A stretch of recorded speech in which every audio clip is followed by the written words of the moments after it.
सहरसा के विधायक engineer IP Gupta एक ऐसे जनप्रतिनिधि जो राजनीति में अपनी अलग पहचान रखते हैं। सादगी, बेबाकी और थोड़ा सा अलबेला अंदाज, यही चीज उन्हें भीड़ से अलग करती है।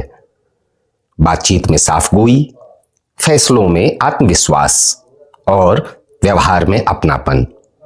सहरसा की सड़कों से विधानसभा के सदन तक अपनी बात बिना लाग लपेट रखने वाले लोकप्रिय नेता। सहरसा नाव के इस खास कार्यक्रम आमने सामने में मथुरेश के साथ जानिए सत्ता, संघर्ष और सहरसा को लेकर इंजीनियर आईपी गुप्ता का नजरिया। बहुत बहुत स्वागत है गुप्ता जी, कैसे हैं? मैं ठीक हूँ। Thank you very much for calling me your studio today. विधायक जी, सहरसा आपको एक ऐसा गिफ्ट दिया है जिसको लेकर के आप मन में काफ़ी लंबे समय से चल रहे थे। जो माननीय जो एक टैग होता है वो सहरसा ने आपको दिया है। सहरसा की जनता को आप सहरसा नाव के माध्यम से क्या दो शब्द आपके हमसे? मुझे याद है जब मैं लैंड किया था हेलीकॉप्टर से और जी, मेरा जो पहला इंटरव्यू था, जो लोगों ने पूछा तो मैंने कहा था कि सहरसा का दिल जीतने आया हूँ। सहरसा के थाली में, लोगों के थाली में पड़े खाना में अपने जूठन तलाशने आया हूँ। सहरसा ने वो दिया है, सिर्फ आईपी गुप्ता को नहीं, भारत के में 17-18 करोड़ जो तांती तत्वा पान समाज जातियाँ हैं, कोली कोरी, उसके संघर्ष को एक पहचान दिया, एक ऑर्गेनाइजेशन दिया, एक प्लेटफॉर्म दिया। जिंदगी भर ताउम्र जब तक हम जिंदा रहेंगे, जहाँ भी रहेंगे, इस कर्ज को, इस एहसास के साथ जिएंगे। ये एक ऐसा एहसान किया है तांती तत्व पान समाज के ऊपर सहरसा वालों ने कि वो ताउम्र बस उनका होके रह जाएंगे। ये कर्ज उतार नहीं पाएंगे जीवन भर। सर, अगर बचपन की बातें करते हैं, शुरुआत करते हैं जो बचपन से, सभी का बचपन में काफ़ी यादें रहती है। आप जमुई जिला के रहने वाले हैं, क्या कुछ ऐसी यादें हैं जो चाहेंगे जो बताना, किस तरह का आपका बचपन बीता? बहुत सारी बातें हैं, लेकिन मैं एक बात मैं कहता हूँ कि मेरे बाबूजी मुझे वो खादी का हाफ पैंट सिलाए थे और एक कलरफुल था मेरा पैंट, मैं शर्ट हाफ कलरफुल इसलिए कि सप्ताह में एक बार भी खींचेंगे तो मैल पता नहीं चलेगा, और पैंट इसलिए कि वो मजबूत रहेगा। तो हम लोग सैटरडे है ना, उसको आते थे तो शाम को खींच के सुखाने के लिए दे देते थे। बरसात का मौसम था, वो सूखा नहीं था, मुझे कॉलेज जाना था, केकेएम कॉलेज में मैं पढ़ता था, तो उसमें आयरन होता था ना, गोईठे पे लोहे का आयरन होता था। तो इकलौता पैंट था, तो मैं उसको आयरन कर रहा था, और पीछे का जो पार्ट है ना, वो बस वहाँ रख के मैं किसी के लिए गया और भूल गया, वो जल गया पीछे वाला पार्ट, और मेरे पास दूसरे पैंट नहीं थे, मेरे एग्ज़ाम थे, तो मैं ऊपर से ही पहन के जाता था, नीचे जला हुआ था। हमारे पास वो भी नहीं था कि डोरी वाला पैंट भी उस समय बड़ा मुश्किल से होता था, वो भी नहीं था। तो वो जो पल था ना, उसको छिपाते रहना, जो मन में वो बातें थी, कॉलेज जाना, वो आज भी मुझे जब वो याद आता है तो लगता है कि मेरे लिए बड़ा कष्टदायक पल थे वो, उसको मैं कभी भूला नहीं। एक पल और मैं शेयर करना चाहता हूँ कि मेरे बाबूजी राजमिस्त्री थे, लेबर थे, राजमिस्त्री बने, फिर बड़ा मिस्त्री बन गए। वो काम करते करते पढ़ना सीखा उन्होंने, नक्शा बनाना सीखा, अंग्रेजी सीखा लिखने के लिए, जो ड्राइंग्स करते थे, स्केल से स्केचिंग करते थे। मैं 10 बरस का रहा हूँगा उसमें, मैं पढ़ने नहीं जाता था, एडमिशन भी नहीं हुआ था मेरा। उतनी गरीबी थी कि वो इसमें हाथ में खुजलियाँ हो जाया करती थी हर साल। नहाते नहीं थे, साबुन, मेरा रीन साबुन घर में आता था जो कपड़े धोने के लिए, और इसमें बहुत मैल हुआ करता था, वो बेआई फट जाता था। तो एक एग्जीक्यूटिव इंजीनियर थे दिगंबर सिंह जी, बाबू साहब थे, बड़े इंजीनियर, हमारे बाबूजी के पास आए। वहाँ एक डैम बन रहा था, उसके बारे में डिस्कस करने के लिए। तो अलाव जला लकड़ी का, तो गोईठा वाला अलाव था, बाबूजी उधर, ये इधर बैठे हुए थे, मेरे बाबूजी नीचे में, और उनके लिए एक मोढ़ा दिया हुआ था। मोढ़ा क्या, एक छोटा सा टेबल बनाया हुआ था घर का, जुगाड़ू टेबल। तो देखा वो अलाव है तो मैं आ गया तापने के लिए, गले में वो बांधा हुआ, और ऐसे करके मैं तापने लग गया। तो उनकी नज़र जो है ना मेरे पैर पे गई, जो इतने मोटे मोटे मैल थे, खून निकल रहे थे। तो मैंने देखा उनका नज़र है ना पीछा करते मेरे पर के, तो उनके नज़र को पीछा करते मैं देखा मेरे पैर पे देख रहे हैं, तो फिर मैं उसको ऐसे समेट ढक लिया। तो उन्होंने कहा कि सरजू जी ये क्या करता है, कौन है? बोला मेरा बेटा है। क्या करता है? कुछ नहीं, यूं ही खेलता रहता है, कभी कभी माँ के साथ गोबर चुनने चला जाता है। तो उन्हें मैं जो बात कर रहा था, जो मेरी उन्होंने कुछ मुझ में देखी, बोला कि काम कीजिए उसको पढ़ाइए। ये 100 रुपया दिया उन्होंने, और मेरा एडमिशन हुआ।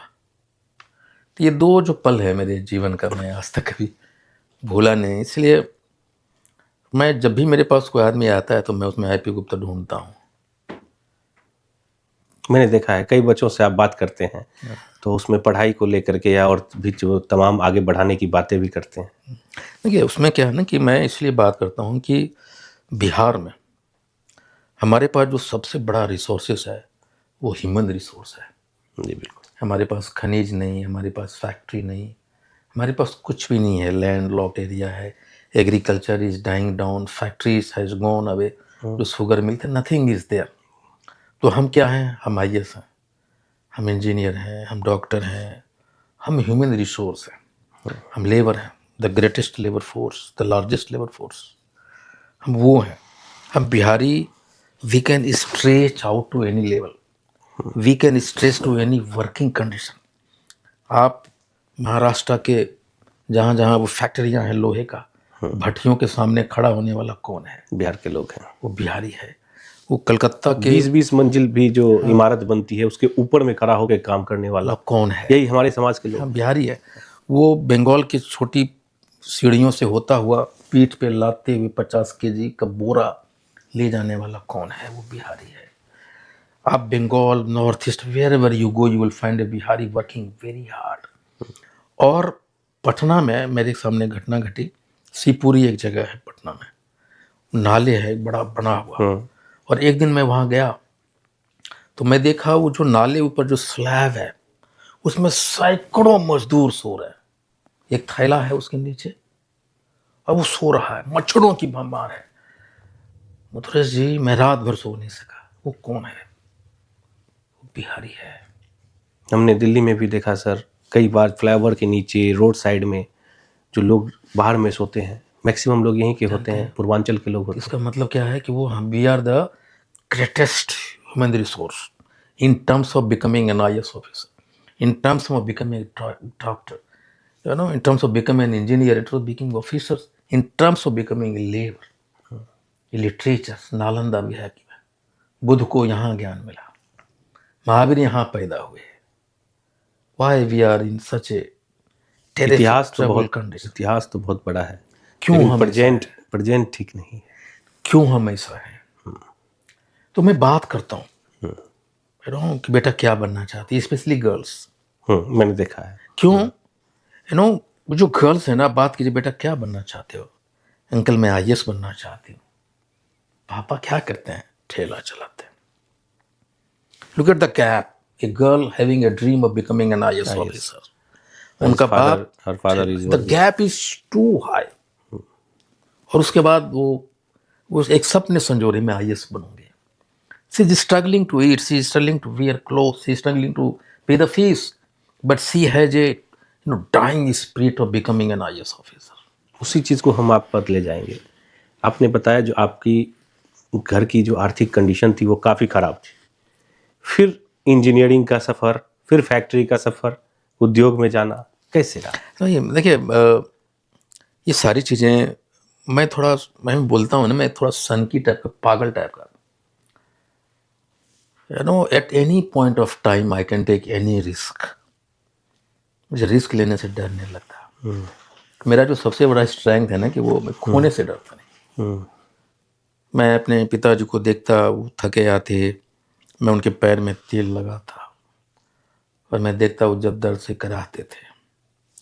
I had a fear in my mind कि मैं ऐसी ज़िंदगी शायद नहीं जी पाऊँ। I still remember when I was coming from a river, शाम को हम लोग नदी में जाते थे, लौट रहा था तो वहाँ एक मेरे गांव में एक ड्राइवर थे, रेलवे ड्राइवर। यानी कैश फ्लो उन्हीं के यहाँ आता था, इकलौता वो थे। हाँ, जो गवर्नमेंट सर्विस में थे, थोड़ा बहुत जो भी आता था गवर्नमेंट सर्विस। हाँ, तो ड्राइवर थे रेलवे, और एक हमारे यहाँ जमींदार थे। तो जो रेलवे ड्राइवर थे उनकी बेटा को मैंने देखा कि वो किसी का घर बन रहा है और वो मिट्टी काट रहा है, लेबर का काम कर रहा है। मैं उसको जब देखा तो मैं रात भर में डर गया, बुखार लग गया मुझे डर से कि वो तो अमीर आदमी है, उसके बाप के यहाँ पैसे आता है, मेरे यहाँ नहीं है, तो मैं कैसे कर पाऊंगा। वो थर थर रात में कांप रहा था मैं डर से। That particular fearful night made me an engineer. और मैं, है ना, कि मुझे लगता है कि भाई ये चीज़ वैसे होना है तो वैसे ही होना है। I don't put extra brain. मैं क्या, ये सिस्टम है कि ऐसे होना है, तो बस वही करता हूँ, कुछ दिमाग नहीं लगाता। तो फिर मैंने नौकरी की, तो नौकरी ऐसा था कि या तो मुझे निकाल देते लोग, या तो फिर ऐसा सिचुएशन बनाते वो कि निकल जाइए। इंजीनियरिंग में कौन सा ब्रांच था? सिविल है मेरा, मैंने अच्छा, एमटेक सिविल। किया है सिविल से। गया था तो कुछ और बनने, बाद में मैंने ट्रेड को चेंज कर लिया। एक साल में मुझे लगा कि जो ट्रेड में एरोनॉटिकल चुनने गया वो मेरे लायक नहीं है, वो फ्यूचर नहीं है, तो फिर मैंने ट्रेड चेंज किया, वो कि मैंने एमटेक किया।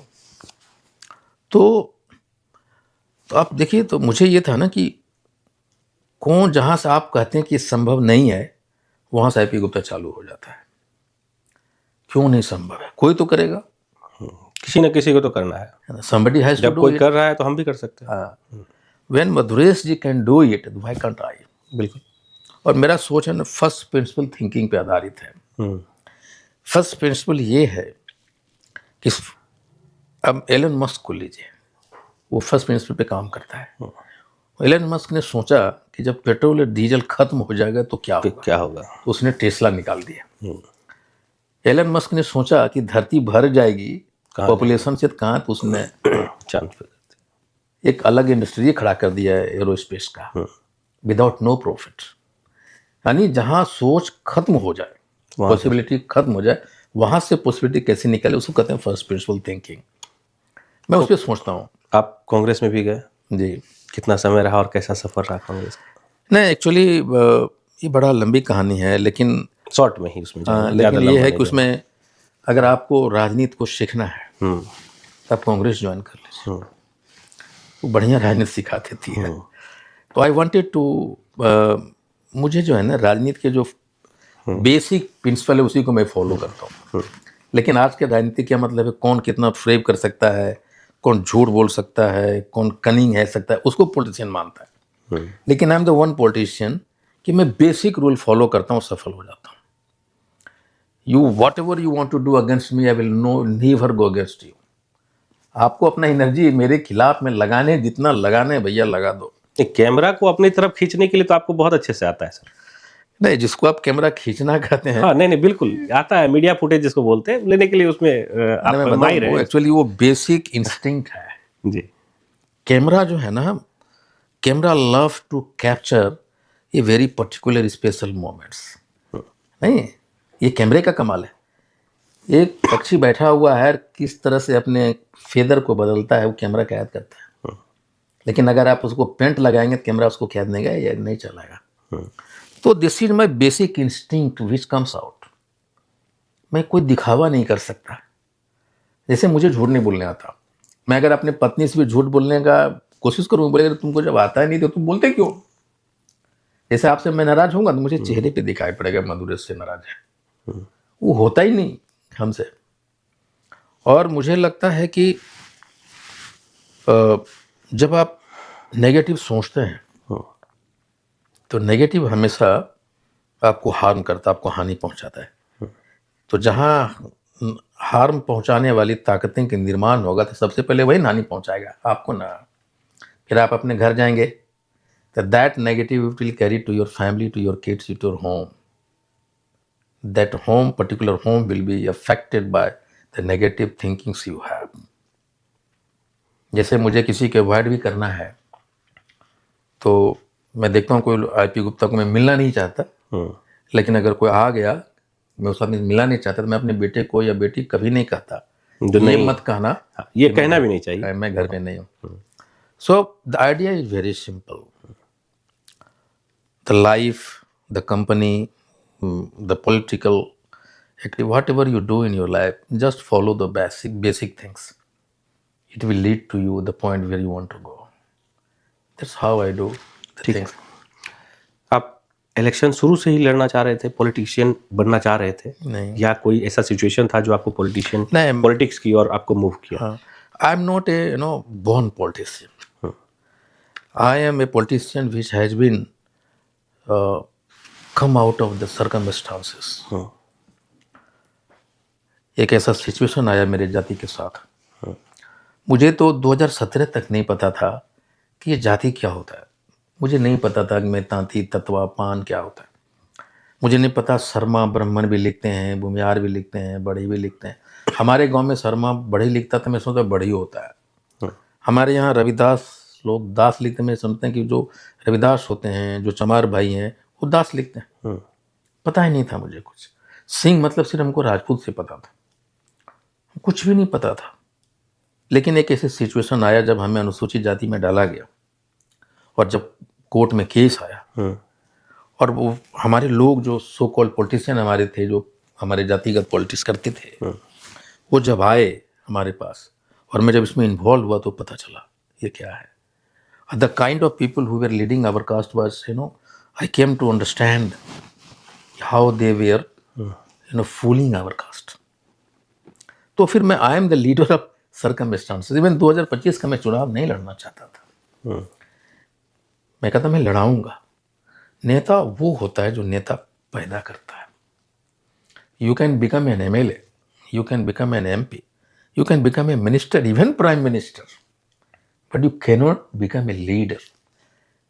आई no hesitation to tell you कि बहुत सारे एमएलए एमपी इवन प्रधानमंत्री हुए हैं देश में। प्रधानमंत्री तो बन गए लेकिन नेता नहीं थे वो। सो माय मनमोहन सिंह एक एग्जांपल हम तौर पे देते हैं, वो नेता नहीं थे, वो इंटेलेक्चुअल लोग थे, लेकिन वो जो नेता मतलब उस तरह के नहीं थे जिस तरह का अभी माहौल चल रहा है। नॉट इवन माहौल।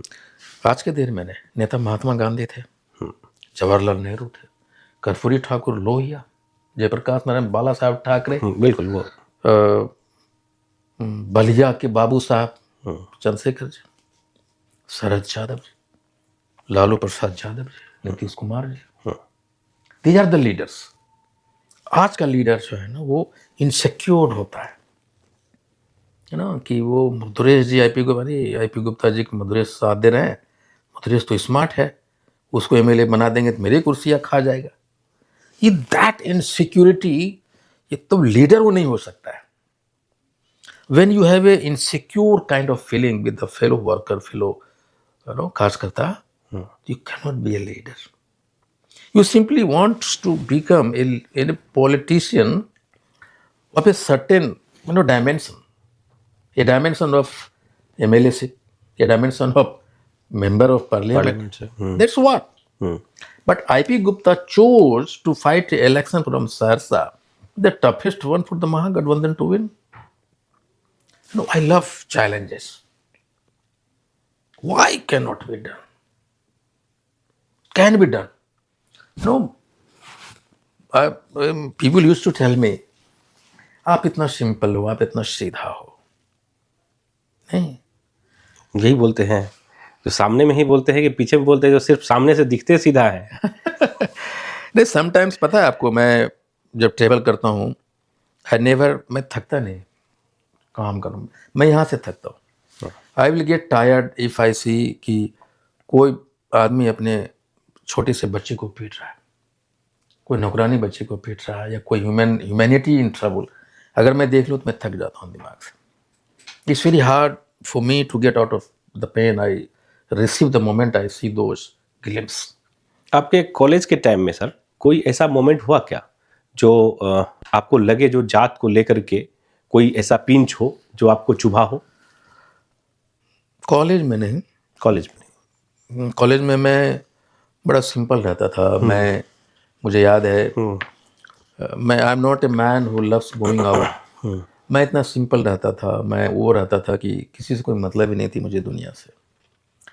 तो मुझे कभी नहीं लगा, अगर लगता तो फिर मैं 2017 के बाद, जैसे मैं जिस बिजनेस में मैं इन्वॉल्व था, वो जो बिजनेस है वो ब्रेन बेस्ड है, उसमें सारे सवर्न कास्ट के लोग थे और हम बहुत फ्रेंडली थे सारे लोगों के साथ, हम एकदम ओपन। जैसे हमारे सबसे ज़्यादा फ्रेंड भूमिहार है, मेरे सबसे ज़्यादा फ्रेंड्स राजपूत है, ब्राह्मण है, सबसे ज़्यादा है। और मैं बहुत इजी गोइंग हूँ उनके साथ, मैं जानता हूँ। जैसे मेरा क्या मानना है ना कि मैं ओपनली बोलता हूँ अपने लोगों में भी कि ये जो कुंठित मानसिकता है ना, जैसे कहता है देखो वो भूमिहार है, देखो वो राजपूत है, देखो, ये कुंठित मानसिकता से बोलता है। मैं कहता हूँ यार, वो अगर भूमिहार है, अगर वो राजपूत है, ब्राह्मण है, उसमें ये क्वालिटी है, तो तुम जलती क्यों? वैसा बनने की कोशिश करो ना, तुम भी वैसा बन जाओ, कौन रोका है? तो मैं उन लोगों के साथ में रहने के बाद इनफैक्ट मुझे बहुत एक्सपोजर मिला, ये डिसीजन कैसे लिए जाते हैं। I work many with many IAS officers, और मैंने देखा कि वो उनके जो IAS ऑफिसर होते हैं, दे टेक डिसीजन, वो डिसीजन लेते हैं, वो डरते नहीं, उनको लगता है कि ये जस्ट है तो होना चाहिए। तो वो जो जेनेटिक उनमें वो बात है ना, उनसे मैं प्रभावित होता हूँ, सीखते हैं। हाँ सीखता हूँ, उनके जैसा बनने की कोशिश करता हूँ। और मुझे लगता है कि आई कैन कम्पीट देम। तो मुझे लगता है कि जो भी लोग हैं, आप कभी उनका संग्राम है, उत्तर प्रदेश के चीफ सेक्रेटरी हुआ करते थे वो, कभी उनका जीवनी पढ़िएगा।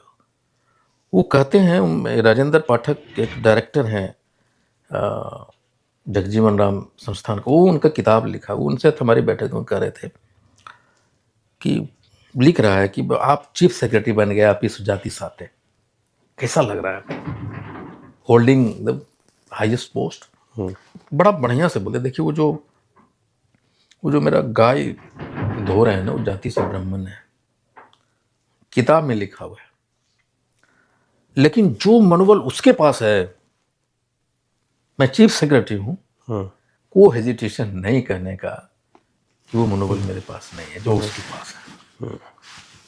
एक्सेप्ट किया उन्होंने, नहीं, कुंठित नहीं होना है। तो मुझे कभी वो फीलिंग नहीं हुआ जाति वाला, आज भी नहीं होता है। मैं तत्वा कह रहा हूँ, ये बोलता है जातिवाद है, मैं ये जातिवाद नहीं, जातिवाद जब तत्वा करूंगा और उसके बाद दूसरे जाति की हानि पहुंचाऊंगा, उनको गाली दूंगा, उनके प्रति कुछ वैसा टीका टिप्पणी करूं, तब नहीं जातिवाद होता है। मैं लड़ता हूं अपने लोगों के लिए कि यार मैं इसी सिस्टम का, मैं inclusive development, inclusive growth of nation of the district तो बात करता हूं। नहीं, वही मैं कह रहा हूँ सर, अगर बातचीत आप करते हैं, पान की बात करते हैं, ताती तत्वा की बात करते हैं, तो ऐसे में नहीं है, जो बाकी के जो बाकी समुदाय के जो लोग हैं, उनको तो ये लगेगा ना, ये हमारी बात ही नहीं करता है। 3 टिकट मिला, उसमें मैं एक राजपूत समाज को दे दिया। देखिए, फिर यही मैं कह रहा हूँ, जातिवाद कभी भी कमजोर जाति के लोग नहीं कर सकते। जो मजबूत जाति के लोग हैं, अगर वो चाहें तो वो कर सकते हैं। I tell you one thing, Aditya Joginath मुख्यमंत्री हैं, holding the top most post the UP. वो कहते हैं मुझे गर्व है कि मैं क्षत्रिय कुल में पैदा लिया। नहीं, भूमिहार भाई कहते हैं खूंटा ठोंक के कि मैं भूमिहार हूँ, मैं जदुवंशी हूँ, मैं ब्राह्मण हूँ, मैं चमार हूँ, कहते हैं वो लोग, लिखते हैं गाड़ी पे। बिल्कुल, ये पहले नहीं था, अब ज्यादा हो गया। तो वही मैं कह रहा हूँ, तो ये गर्व फील करना अपने कुल पे कोई बुराई बात नहीं है, इसमें कोई गलती नहीं है। इसलिए मैं अपने लोगों को कहा कि अगर वो गर्व कर सकते, तुम क्यों नहीं कर सकते? तुम भी गर्व से कहो मैं पान हूँ। नहीं, वो ठीक है सर, आप कह रहे हैं। मैं ये कह रहा हूँ, बाकी लोग, अब आप माननीय हैं तो बाकी लोगों को ये तो नहीं लगेगा ना, जो ये हमारी बातें नहीं करता है, सिर्फ एक ही समुदाय की बातें कर रहा है। अच्छा, एक बात बताइए, जब मैं इलेक्शन लड़ा, मैंने जो स्पीचेज दी, या अभी जो मेरा एक्शन है, उसमें कहीं दिख रहा है? मैं आज भी अपने जाति की बात कर रहा हूँ, आरक्षण की बात कर रहा हूँ, लेकिन आप देखे होंगे कि मेरा इतिहास देखिए, जमुई में मैंने 10,000 लड़कियों की शादी, इलाज, ट्रीटमेंट करवाया है जमुई में, उसमें मेरे जाति की शादी 1% भी नहीं होंगे। मैं ह्यूमैनिटी पे बिलीव करता हूँ। मैं सोचता हूँ कि एक सहरसा एक सिटी है, उसमें जो स्टेक्स होल्डर्स हैं, वो ब्राह्मण है, वो भूमियार है, वो जादव है, वो ताती है, वो कुरी है, वो कुर्मी है, जो भी है, ये जो सिटी है is made of all cast. नहीं, इसमें अगर असंतुलन है कहीं भी तो फिर डेवलपमेंट नहीं हो सकता। किसी पर्टिकुलर इंसान का, पर्टिकुलर कम्युनिटी का डेवलपमेंट हो सकता है। You cannot visualise a holistic development. The biggest stake holders is the citizens of the India. आप जमुई से सर इलेक्शन लड़े थे? हाँ, मैं 2020 में लड़ा था सिकंदरा से। सिकंदरा से। निर्दलीय 7,000। हाँ, निर्दलीय। एक्चुअली उसकी भी एक कहानी, मैं क्यों निर्दलीय लड़ गया। मुझे उस समय कांग्रेस में थे आप? नहीं, मैं एक्चुअली उसमें लोजपा में था 2019 में जब अच्छा, आप लोजपा में भी रहे हैं? हाँ, तो सीखने के लिए हर जगह चले गए? नहीं, वो नहीं था, सरकमस्टांसेस था वो। लोजपा कभी मेरी आइडियोलॉजी नहीं रही। लोजपा के जो आइडियोलॉजी रहे हैं मैं उससे कभी एग्री नहीं किया। वो है ना पावर शेकिंग, यानी Lojpa is the entity which they simply bargain. वो बार्गेनिंग की पॉलिटिक्स करते हैं। तो मैं 2019 में चुनाव लड़ना चाहता था, टिकट नहीं मिला और मैं भोकाल टाइट कर दिया था जमुई में अकेले। तो आदरणीय रामविलास पासवान जी सूरजभान सिंह को कहा कि हमको ले गए वहाँ, कुछ बार्गेनिंग किया हमारे साथ उन्होंने, कुछ अंडरस्टैंडिंग बनी कि भाई 5 सीट देंगे हम लोग विधानसभा में आपको, आप लड़ने हैं तुमको समर्थन दे दीजिए। लेकिन कैमरा के सामने आके बोले चिराग जी, लेकिन बाद में दिया नहीं। तो मैं लड़ गया था और मेरा पहला चुनाव था अपने जीवन का। 7,665 या 50 ऐसा वोट आया है। 7,576 वोट। हाँ, आपको ज़्यादा आइडिया को पता। लेकिन सहरसा ने सर गजब का आपको जो है प्यार दिया है। या, इसमें नो डाउट। 3 महीने हुए सर लगभग, क्या सब आपने पॉइंट आउट किया है सहरसा के लिए? 3 ही अगर आप चिन्हित करेंगे उसमें से, तो 3 किस्से आप जो है मान रहे हैं जिस पे काम करने की जरूरत है और किस दिशा में उस पर काम? देखिए, मुझे लगता है कि 3 चीज़ यहाँ जो मैं एजुकेशन, हेल्थ एजुकेशन एंड ये जो सहरसा भारत के सबसे गंदे सिटी में टॉप पे आता है गंदगी में। ये मेरे तीनों प्रायोरिटी एरिया है। लेकिन मुझे लगता है कि पहला आप साफ सफाई को लेकर के, नहीं, पहला मैं हेल्थ पे काम करना चाहता हेल्थ को लेकर के। हूँ। एक बहुत बड़ी साइफन है हेल्थ से आपकी और हमारे कमाई का। बिल्कुल, हम उस पर भी आएंगे। हाँ, वो उसके बाद एजुकेशन आप देखेंगे ना, कुछ ऐसी सरकार बाहर से दिख रहा है लेकिन भीतर से जो खोखलापन है ना, आप जरा समझिए। No, Saharsa is the home top bureaucrats. Bangaon एक ऐसा जगह जहां से टॉप ब्यूरोक्रेट्स है, बिल्कुल, जो रूल कर रहे हैं वर्ल्ड भारत को। किसी भी शहर में जाइए, बनगांव के लोग उनका टॉप प्लेस पे मिल जाएंगे। तो उनका सिटी ऐसे कैसे हो सकता है? समटाइम्स आई कीप थिंकिंग, मुझे लगता है भाई ये कैसे। आप समझिए, आज मैंने बहुत सारे क्वेश्चन दिशा में पहली मीटिंग मैंने की है, बड़ी क्वेश्चन मैंने निकाले। आपका सहरसा के एक ऐसा सिटी जिसके नगर निगम में 80% बिल्डिंग के ऊपर से नंगी तारें जा रही है, नोबडी बॉदर्स। आपके घर के सामने कूड़े का अंबार है, नोबडी बॉदर्स। नाले की पानिया में गंदगी भरी पड़ी है, स्मेल आपके 5 करोड़ बिल्डिंग तक जाए, नोबडी बॉदर्स। मेरे लिए जो सबसे बड़ा चैलेंज है सरसा में, ये माइंडसेट है। हम यूज्ड टू हो, ये पूरा सहरसा को जेई चला रहा है, जूनियर इंजीनियर चला रहा है, कलेक्शन मास्टर बन गए वो लोग। ऐसा क्या है जो नहीं हो सकता था? क्यों नहीं हुआ? इतना बड़ा गैप क्रिएट कर दिया गया है ना, कि मुझे स्क्रैच से जब चालू करेंगे तो मुझे वक्त लगेगा। ये जैसे है ना हवाई जहाज, ये जो एयरपोर्ट है, इसमें किसी पॉलिटिशियन का कोई इसमें योगदान नहीं है। ये एक पॉलिसी है भारत सरकार की। जैसे पोस्ट ऑफिस में पासपोर्ट बनेगा, पॉलिसी है। जैसे मैं कोई चीज़ यहाँ करूँगा तो मैं ये एकदम सीधा करने वाला, भैया ये भारत सरकार की पॉलिसी के तहत लाया गया, मैं एक फैसिलिटेटर हूँ, नहीं माध्यम। हाँ, तो ये जो I am not here to take the credits. भैया ये शहर साफ होना चाहिए, जिसको लेना है क्रेडिट। ठीक है, ये तो समय बताएगा आप कितना काम कर पाएंगे उस पर।